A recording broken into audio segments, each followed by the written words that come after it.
Hello everyone and welcome back to the Don't Kale My Vibe gardening channel. Today is super fun because all of my Bareroot strawberry plants showed up. I planted 12 yesterday, but I ran out of potting soil, so I decided today for the remaining 13 we are going to plant them together. So here's where I'm keeping the 12 that I have already planted. So this is what my setup looks like. I already talked you guys through my plan for my strawberries, but for now I'm keeping them inside underneath like the residual grow lights because today is a very chilly day. It's supposed to warm back up later this week and I'll put these babies back outside, but for now I'm just keeping them under here because it's nice and cozy inside. These are the tri-planters that I picked up from Dollar Tree, and every couple hours or so I switch this half to the top and put this half on the bottom because I know that this is not the ideal light source for them. So the first thing that you do when you get bare root anything is soak the roots. So I already did it yesterday, but I'm going to give them a little refresh for the plants that were not planted yesterday.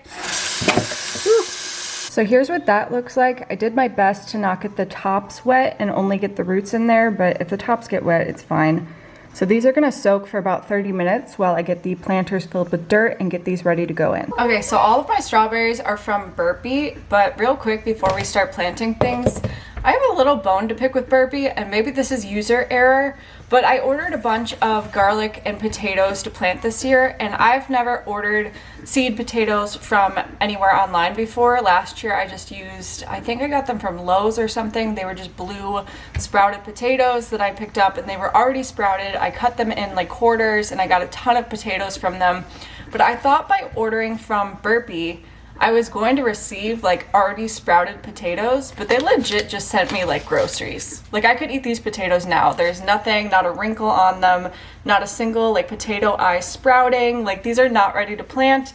And so that kind of sucks because I was expecting like something that I could just throw in the dirt since people are planting potatoes now. And also, as you guys know about the onion debacle, I thought I ordered 125 seeds and they ended up sending me 125 yellow onion plants, and I don't have the space for that, so I just hate that anything could go to waste. I am giving some away to a friend who's local, so that will be a little bit helpful, but I don't even think she has space for the amount of onions that I have left over. And then the same thing happened with garlic. I thought that this was going to be sprouted garlic, like garlic that is ready to go in the ground, and they sent me like a bag of grocery store garlic. If I had known that this is what was showing up, I would have just gone to the grocery store and like rooted around at the bottom of the bins and found some already sprouted garlic, because I've found stuff like that at the grocery store and you could just throw it in the ground and plant that stuff. But instead, I paid probably too much for 3 heads of garlic. Okay, so now let's plant some strawberries. So I do have a couple more tri-planters that I'm going to be planting in, but I had some extra strawberry plants that didn't have space in those. So I went to Dollar Tree today and picked up what they had left from the gardening stuff. And these are the perfect size for a strawberry plant. So I picked up 3 of them for just the 3 extra strawberry plants that I'm going to be having. So I have the garden soil on the ground right here because it's too heavy to lift onto my kitchen counter. But I'm just going to fill these a little bit, like probably halfway full. And the roots are really, really long. So I'm just going to put the strawberry plants in there, put the dirt around them, and then call it a day. One thing that I did figure out yesterday after already planting all my strawberries was Burpee suggests that you trim the bare roots to about like 3 to 4 inches because they're very long. I'll show it to you guys when I get the little pot over here. But I did not trim any of the roots yesterday, and I honestly don't know if I'm going to. I did a little bit of research and a bunch of people said that it really doesn't make that big of a difference as long as you have the space for the roots, like just leave them alone. So that's what I'm gonna be doing, and if none of my strawberries produce anything, maybe next year I'll trim them. Okay, so I filled those mostly with dirt, and now I'm gonna show you guys what these look like a little closer. So as you can see, the roots are really, really long, and as Burpee said, I could trim about like this much off. I'm just gonna leave it. I mean, I don't think they look dead or anything. They still have like a little bit of a green tint to them. They're not like brown and dried up. And then this is the actual strawberry plant. So when you're planting strawberries, apparently this is called the crown right here, and this is where all the new growth comes from, and you are not supposed to bury the crown. So just the roots are what I'm going to put under the dirt, and then the rest of the plant is what stays above level. Otherwise it could be kind of difficult for the new growth to come out of the crown. So that's something I'm going to be careful of when I'm sticking these in the dirt here. I saw someone else do this on TikTok where they kind of spread the roots like an octopus.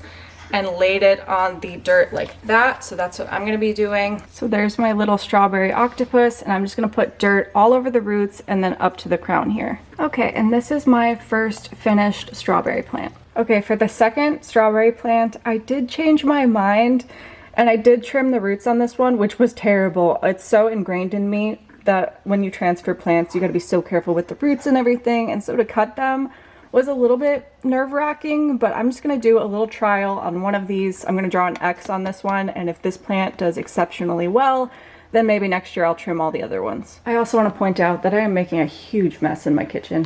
Okay, moving on to the tri-planters again. I am putting one of these in the center here, so that way I don't waste dirt filling up the portion that's not going to have a plant in it. So that's just something that I'm going to be doing, and it's not going to affect the ability to stack these. I know, because I used this technique, I guess, on the other planters as well. Same thing as these pots here. I'm going to just fill these like halfway up with dirt.